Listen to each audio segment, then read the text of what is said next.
සුප පිහිටයි හැම කෙනෙක්ටම. ඉතින් මගේ YouTube channel එකට ඔයාලා හැමෝම ඉතාමත් ආදරෙන් පිළිගන්නවා. අද දවසේ මම ඔයාලා හැම කෙනෙක්ටම වැදගත් වෙන දෙයක් තමයි share කරගන්න යන්නේ. ඒ තමයි අපි බලමු අද දවසේ අපි කොහොමද සරලව පහසුවෙන් හරි නිවැරදි ආකාරයෙන් බයිබල් අධ්‍යයනයක් කරන්න කියලා අපි අද දවසේ බලන්න යනවා. ඉතින් දිගටම වීඩියෝ එක බලන්න. ඔයාලට දේව වචනය කොහොමද අපි ඉගෙන ගන්න ඕන, ඒට ලං වෙන්නේ කොහොමද කියලා ඒ දේ ඉගෙන ගන්න ලොකු උදව්වක් වෙයි කියලා මම විශ්වාස කරනවා මේ වීඩියෝ එක. ඉතින් අපි මුලින්ම බලමු මොන වගේ අයටද මේ බයිබල් අධ්‍යයනයක් කියන දේ කරන්න පුළුවන් කියලා. ඉතින් මේ බයිබල් අධ්‍යයනය කරන්න ඔයා හොඳට ඉගෙනගෙන තියෙන්න ඕන කියලාවත් ඔයාට උපාධියක් තියෙන්න ඕන කියලාවත් වැඩක් වෙන්නේ නැහැ. ඒ දේවල් අත්‍යවශ්‍ය නැහැ. ඔයා දෙවියන් වහන්සේට කොච්චර ආදරෙයිද කියන දේ තමයි බයිබල් අධ්‍යයනයේදී ගොඩක්ම වැදගත් වෙන්නේ.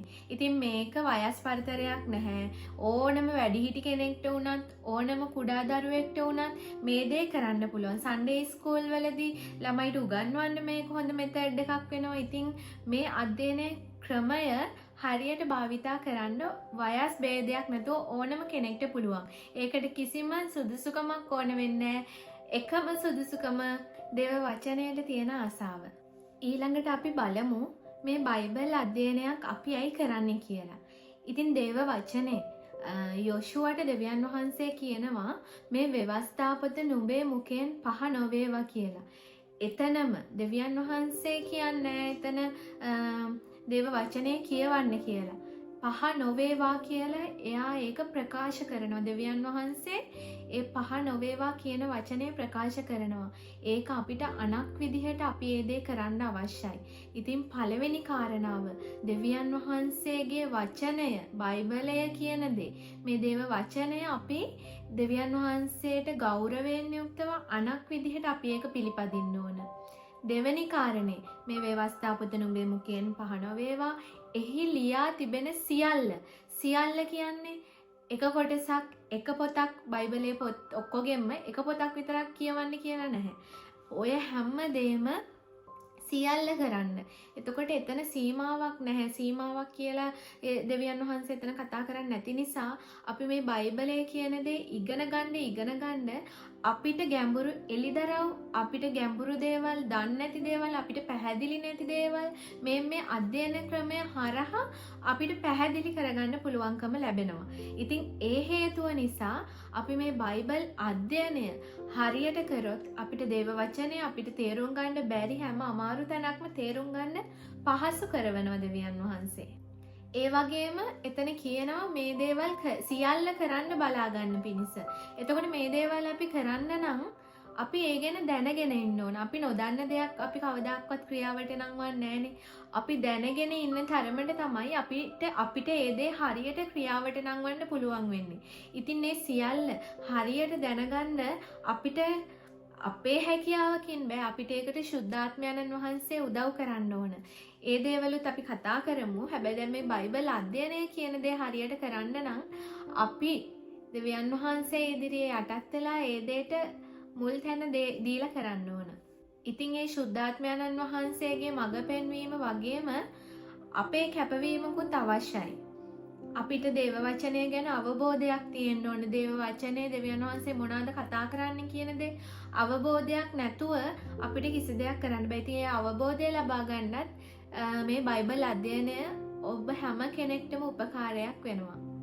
ඒ වගේම ඊට පස්සේ දෙවියන් වහන්සේ එතන කියනවා මේක රෑ දහවල් මෙනෙහි කරන්න කියලා. ඉතින් මේ මෙනෙහි කිරීමට නම් අපේ මනසේ, අපේ මතකයේ දේව වචනය තියෙන්න ඕන.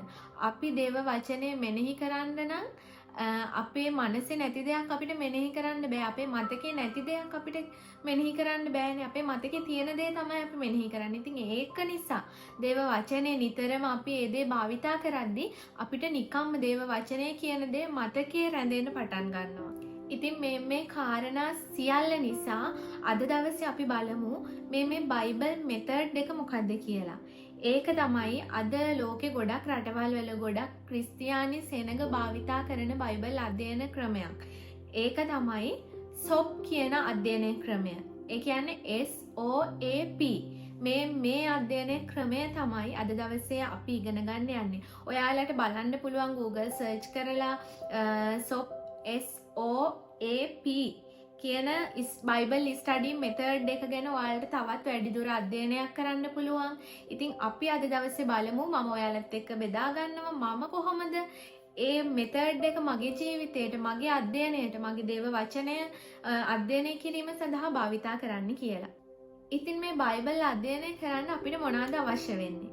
ඒ දේ ගැනත් අපි බලන්න යනවා. අපිට බයිබල් අධ්‍යයනය කරන්න මූලිකවම ප්‍රථමයෙන්ම අවශ්‍ය වෙන්නේ අපේ දේව වචනය. බයිබලයේ කියන දේ අපිට අත්‍යවශ්‍යයි මේ බයිබල් අධ්‍යයනය කරන්න. ඊට පස්සේ අපිට අවශ්‍ය වෙනවා එක්ක පොතක් නැත්තම් කොලයක්, ඒ වගේම පැන්සල් ඒ දේවල් හයිලයිටරයක්, ඒ වගේ දේවල් ඔයාලා ළඟ තියෙනවා. ඕන කෙනෙක් ළඟ ඒ දේවල් තියෙනවා. එතකොට ඊට අමතරව අපිට පුළුවන් අන්තර්ජාල පහසුකම් භාවිතා කරන්න. මොකද සමහර වචන අපිට තේරෙන්නේ නැති තැන් තියෙනවා නම් ඒක අත්‍යවශ්‍ය නැහැ. අන්තර්ජාලය කියන දේ අත්‍යවශ්‍ය නැහැ. ඔයාලට මේ බයිබලයේ කියවලා උපරිම විදිහට දෙවියන් වහන්සේ කතා කරන්නේ මොනවද කියලා දැනගන්න පුළුවන්. ඉතින් අන්තර්ජාලය ඒක මූලිකම දෙයක් නෙමෙයි. අත්‍යවශ්‍යම දේ තමයි මේ දේව වචනය. ඉතින් අපි බලමු මේ ක්‍රමය කොහොමද කරන්නේ? මේක මොකද්ද? මේ සොප් කියන එකෙන් කියවෙන්නේ මොකද්ද කියලා අපි බලන්න යනවා. මේ බයිබල් අධ්‍යයනය කරනකොට අපි මුලින්ම නිස්කලංක පරිසරයක් තෝරගන්න ඕන. අපේ මනස, අපේ සිතුවිලි නිදහසේ තියෙන්න පුළුවන් නිස්කලංක තැනක අපි මේ දේ කරන්න ඕන. එක එක්කෙනා අධ්‍යයනය කරන විදිය වෙනස්. ඉතින් මට නම් නිස්කලංක පරිසරයක් ඕනමයි. මට දෙවියන් වහන්සේගේ වචනය කියවන්න. ගොඩක් අය ගීතිකා අහන ගමන් දේව වචනේ ඉගෙන ගන්නවා. ඒ වගේ දේවල් කරනවා. ඉතින් ඔයාලා කැමති විදිහක් ඒ දේට තෝරගන්න පුළුවන්. ඒ පරිසරය ගොඩක් ඔයාට වැදගත් වෙනවා. ඉතින් මේ සොප් කියන ක්‍රමේ පළවෙනි අකුර අපි බලන්න යනවා. ඒ කියන්නේ S අකුර. S අකුරෙන් කියවෙන්නේ ස්ක්‍රිප්චර් කියන එක. ඒ කියන්නේ දේව වචනයෙන් කොටසක්. ඔයා යාඥා කරලා, ඔයා ටිකක් වෙලා දෙවියන් වහන්සේගේ අභිමුඛයේ කාලයක් ගත කරලා, ඔයාට මඟ පෙන්වන විදිහට ඔයා දේව වචනයෙන් කොටසක් කියවන්න. හොඳට කියවලා ඒ කොටසක් තෝරගන්න. ඒ කොටස එක පදයක් වෙන්න පුළුවන්, පද 3-4ක් වෙන්න පුළුවන්. ඒ වගේ කොටසක් තෝරගෙන ඒ කොටස ලියන්න. හොඳට කියවන්න. හිමීට ඔයා ඒක කියවලා ඒක ලියන්න. ඒක තමයි ස්ක්‍රිප්චර් කියලා කියන්නේ. ඊළඟට O කියන්නේ ඔබ්සර්වේෂන්. ඔබ්සර්වේෂන් කියලා කියන්නේ අපි ඒක නිරීක්ෂණය කරන ආකාරය. ඊළඟට ඒ කියලා කියන්නේ ඇප්ලිකේෂන්.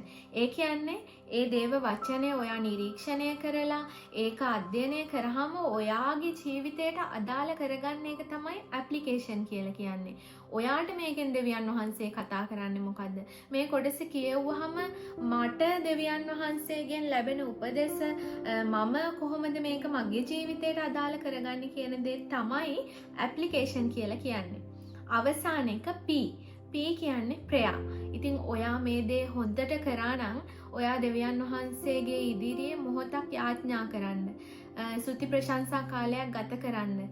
යාඥා කරාට පස්සේ ඔයාට පුදුම නිදහසක්, පුදුම මානසික සැහැල්ලුවක්, සතුටක් දැනෙනවා. ඉතින් එතනදී ඔයා අර යාඥා කරපු දේ කෙටියෙන් ඔයා ලියන්න. අනිවාර්යෙන් ලියන්න. එතකොට ඔයාට කවදා හරි දවසක දෙවියන් වහන්සේ මට මේ කතා කරපු දවස මතක තියාගෙන මේ දේ නැවතත් අපිට බලන්න පුළුවන්. අපි දැන් මේ වෙලාවේදී බලන්න යනවා මේක කොහොමද හරියටම කරන්න කියලා. උදාහරණයක් එක්ක ඔයාලා මාත් එක්ක එකතු වෙන්න මම බයිබල් අධ්‍යයනයක් කරන විදිහ ඔයාලට මෙතනින් ඉදිරියට බෙදා ගන්න යනවා. ස්ක්‍රිප්චර් ඒ කියන්නේ ඔයා බයිබලය හොඳට කියවලා ඒ තෝරගත්ත කොටස ලියන්න. ඊට පස්සේ ඔබ්සර්වේෂන් ඒ කියන්නේ නිරීක්ෂණය කරනකොට ඒ බයිබල් පද කොටස ඇතුලේ තියෙන දේවල් ඔයා හොඳින් නිරීක්ෂණය කරගන්න ඕන. එතන තියෙන අන්තර්ගතය මොනවාද, මේකේ ලියලා තියෙන කවුරු විසින් කාට ලියපු දෙයක්ද, එතකොට උපදෙස් අනපනක් තියෙනවද, පොරොන්දු දෙවියන් වහන්සේ දුන්න මේ දේවල් හැමදේම ඔයා හොඳින් නිරීක්ෂණය කළ යුතුයි. ඊළඟට ඇප්ලිකේෂන් ඒ කියන්නේ ඒ ලියපු දේ ඔයාගේ ජීවිතයට අදාළ කරගන්න ඕන. මේක ඉදිරියේදී ඔයා ජීවිතයට අදාළ කරගන්නේ කොහොමද? ඒ දේවල් ඔයා යාඥා කරලා සූදානමින් හොඳින් ඒ පිළිබඳව ලියන්න. අවසාන වශයෙන් ඔයා දෙවියන් වහන්සේ ඉදිරියේ මේ කරපු බයිබල් ස්ටඩිය දෙවියන් වහන්සේට බාර දීලා යාඥා කරන්න. ඒ තුලින් ඔයාට කතා කරන දේත් ඔයා ලියන්න. ඉතින් මං අද දවසේ මේ වෙලාවේ ඒ බයිබල් අධ්‍යයනය කාලේ කරා. මම ඔයාලත් එක්ක ඒ දේ බෙදාගත්තා. මේ තියෙන්නේ මං කරපු බයිබල් අධ්‍යයනය. ඉතින් මේ විදිහට අපිට දිගටම මේ දේ කරන්න පුළුවන්. ඔයාලා ගොඩක් හොඳයි පොතක් ඒ වෙනුවෙන් තියාගන්න එක. ඉතින් ඉදිරියටත් තවත් බයිබල් අධ්‍යයන ක්‍රම ගොඩක් තියෙනවා. මම ඔයාලත් එක්ක ඒ දේවලුත් බෙදා ගන්නම්. ඔයා මේ දේ දිගටම කරනවා කියන්නේ ඔයාගේ ජීවිතේට ඒක පුරුද්දක් විදිහට ඇතුල් වෙනවා. ඉතින් දිගටම මේ දේ කරන්න පුහුණු වීමක් කරන්න දෙවියන් වහන්සේගේ වචනය නිතර කියවන්න ඒක ව්‍යායාමයක්. අපේ ජීවිතේ ඒක නිතර කරන පුහුණු වීමක් කරගන්න ඕන. දේව වචනේත් ඒ ගැන කතා කරනවා. ඉතින් මම විශ්වාස කරනවා ඔයාලා දෙයක් ඉගෙන ගන්න ඇති. අද දවසේ මම ඔයාලත් එක්ක මේ බෙදාගත්ත කාරණා සම්බන්ධයෙන්. ඉතින් ඔයාලා මේ වීඩියෝ එකට කැමති නම් ඔයාලගේ අදහස් ඔයාලා කමෙන්ට් කරන්න. ඔයාලා කොහොමද බයිබල් අධ්‍යයනයක් කරන්නේ? ඔයාලා පාවිච්චි කරන වෙන මෙතඩ් තියෙනවද? ඉතින් ඒ දේවලුත් ඔයාලා කමෙන්ට් එකක් දාගෙන යන්න. මම ඉදිරියේදී ඔයාලත් එක්ක තවත් දේවල් දේව වචනේ කතා කරන්න, දේව වචනේ ඉගෙන ගන්න, දේව වචනය කියවන්න, ඉගෙන ගන්න අවශ්‍ය කරන උදව්ව මම ඔයාලත් එක්ක බෙදා ගන්නවා. පුංචි ටිප් ටිකක් ඔයාලත් එක්ක මම මේ වෙලාවේදී බෙදා ගන්නවා අවසන් කරන්න කලින්. පළවෙනි එක දෙවියන් වහන්සේගේ වචනය ලියන්න කරන්න ඒ දේවල් වෙනුවෙන් පොතක් දෙයක් මිලදී ගත්තට කමක් නැහැ. ඒක මුදල් නාස්තියක් නෙමෙයි. ඒක අපේ ජීවිතේට ආයෝජනයක්. ඉතින් අපි ඒ දෙයට තවත් ආස වෙනවා. අපි දෙවියන් වහන්සේගේ දේ අලංකාරව කරන්න පුළුවන් විදිහට දේවල් හදාගන්න එක ඒක පොඩි ටිප් එකක්. ඒ වගේම දේව වචනය කියවනකොට මේ වගේ අධ්‍යයනයක් කරද්දී දේව වචනය පුළුවන් තරම් හිමින් කියවන්න. හිමින් කියවන තරමට ඔයාගේ මනසට ඒ දේ ඇතුල් වෙනවා වැඩි. ඒ වගේම කීප වතාවක් දේව වචනය කියවන්න. ඒ වගේම ඔයා අලුත් කෙනෙක් නම් දෙවියන් වහන්සේගේ වචනය ඔයා කීප වතාවක් නම් කියවලා තියෙන්නේ. එච්චර වැඩිපුර ඔයාට එහෙම දේව වචනේ මොනවාද තියෙන්නේ කියලා දෙයක් තේරුමක් නැත්තම් මම ඔයාට කියන්නේ ඔයා අනිවාර්යෙන් දේව වචනේ මේ වගේ දෙයක් අධ්‍යයනය කරනවා නම් අලුත් ගිවිසුමෙන් පටන් ගන්න. අලුත් ගිවිසුමේ ශුද්ධ වූ යොහාන් පොත සුභාරංචි පොත් 4න් එකක් වෙන ශුද්ධ වූ යොහාන් පොතෙන් පටන් ගන්න. ඉතින් ඔයාට ඒක ලොකු මඟ පෙන්වීමක් වෙයි දෙවියන් වහන්සේගේ වචනය ගැඹුරෙන් ඉගෙන ගන්න. ඒ වගේම තමයි ඔයා ඒ කියවලා ලියපු යාඥා කරපු ඒ දේව වචනය දවසම මෙනෙහි කරන්න.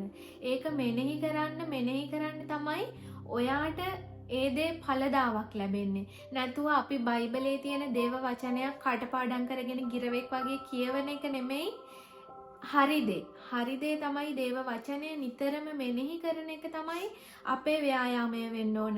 එහෙම මෙනෙහි කරන්න ඒක ඇතුලේ දෙවියන් වහන්සේ මට මේ දේ කතා කරා කියන දේ දැනෙන්න ඔයාට ගොඩක් දේවල් දෙවියන් වහන්සේගේ වචනේ ගැඹුරට ගිහිල්ලා එලිදරව් වෙයි.